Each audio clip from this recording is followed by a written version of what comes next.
MLC चुनाव के लिए एनडीए के चारों प्रत्याशी नामांकन करेंगे। बीजेपी की तरफ से हरीश सहनी और अनिल शर्मा, तो जेडीयू की तरफ से अफाक अहमद और रविंद्र सिंह नामांकन दाखिल करेंगे।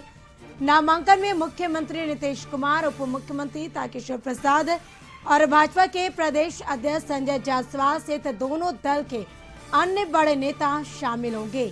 बता दें कि बिहार विधान परिषद की 7 सीटों पर 20 जून को मतदान होगा।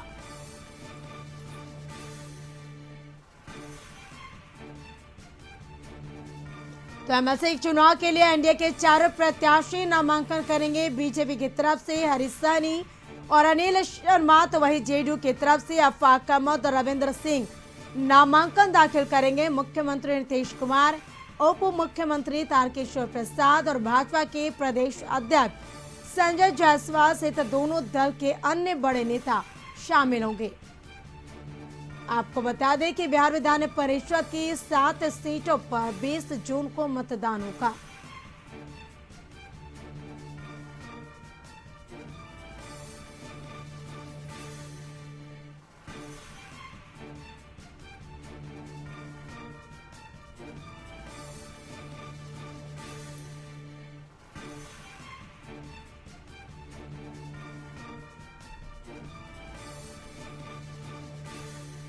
तो एनडीए के चारों प्रत्याशी नामांकन करेंगे और विधानसभा में नामांकन का पर्चा दाखिल करेंगे। सीएम नीतीश समेत दोनों दलों के कई दिग्गज नामांकन के दौरान मौजूद रहेंगे।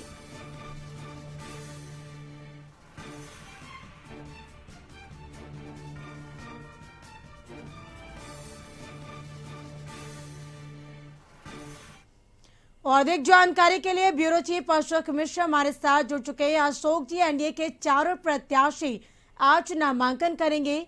नामांकन के दौरान मुख्यमंत्री नीतीश कुमार के साथ दोनों दलों के कौन कौन से बड़े दिग्गज शामिल होंगे?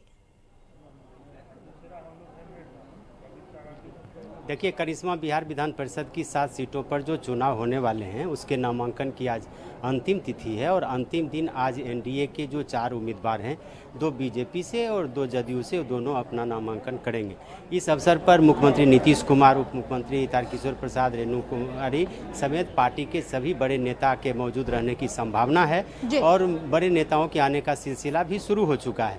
उप मुख्यमंत्री रेणु देवी यहाँ पे पहुँच चुकी हैं, ऊर्जा मंत्री विजेंद्र प्रसाद यादव यहाँ पहुँच चुके हैं, ग्रामीण विकास मंत्री श्रवण कुमार पहुँच चुके हैं और जदयू के जो दोनों उम्मीदवार हैं वो यहाँ पे पहुँच चुके हैं। अफाक अहमद खां और रविंद्र सिंह, ये दोनों पहुँच चुके हैं। इन लोगों की जो कागजी प्रक्रिया है वो लगभग पूरी हो चुकी है, लेकिन बीजेपी के एक उम्मीदवार की कागजी प्रक्रिया अभी पूरी नहीं हुई है, जिस वजह से एनडीए के उम्मीदवार अभी विधानसभा सचिव के कक्ष में नहीं गए और उम्मीद की जा रही है कि आधे घंटे के अंदर उनकी जो कागजी खानापूर्ति है वो पूरी हो जाएगी। उसके बाद एनडीए उम्मीदवारों का नामांकन होगा।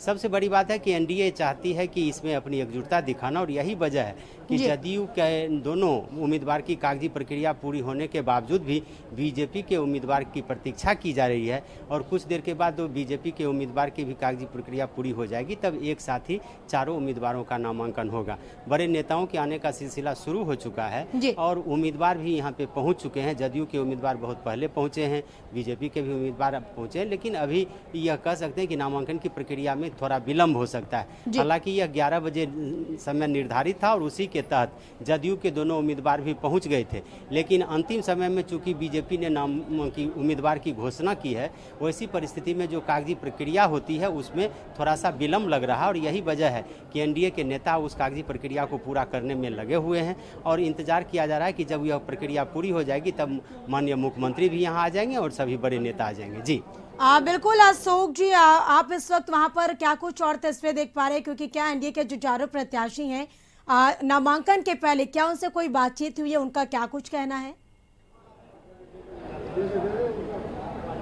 देखिए, अभी नामांकन की प्रक्रिया में थोड़ा विलम्ब है और एनडीए के जो उम्मीदवार हैं वो काफ़ी प्रसन्न हैं, चूँकि इस बार दोनों दल, चाहे बीजेपी हो या जदयू हो, अपने कार्यकर्ताओं को ही टिकट दिया है और वो कार्यकर्ता जो लंबे समय से काम कर रहे हैं। चाहे आप जदयू के उम्मीदवार की बात करें, आफाक अहमद खां पार्टी के राष्ट्रीय महासचिव रहे हैं, लगातार वो दिल्ली में रह रहे थे। रविंद्र सिंह समता पार्टी के समय से ही मुख्यमंत्री नीतीश कुमार के साथ जुड़े हुए हैं और वो राष्ट्रीय सचिव होने के बावजूद भी जदयू प्रदेश कार्यालय में लगातार काम कर रहे थे। तो जदयू ने दोनों उम्मीदवारों को ऐसा दिया है जो जाना पहचाना चेहरा है और कार्यकर्ताओं के बीच उन्होंने काम किया है। तो ऐसी परिस्थिति में जदयू के जो उम्मीदवार हैं वो उनका मानना है कि पार्टी ने जो उनको दिया है मौका, उसकी वह सिर्फ पार्टी की सेवा उन्होंने की है और आगे भी करते रहे। दूसरी तरफ बीजेपी ने भी जो उम्मीदवार दिया है वो भी कार्यकर्ता हैं। हरीश सहनी भाजपा के जिला अध्यक्ष रह चुके हैं, पार्टी के कई कार्यक्रमों में उन्होंने शिरकत किया है।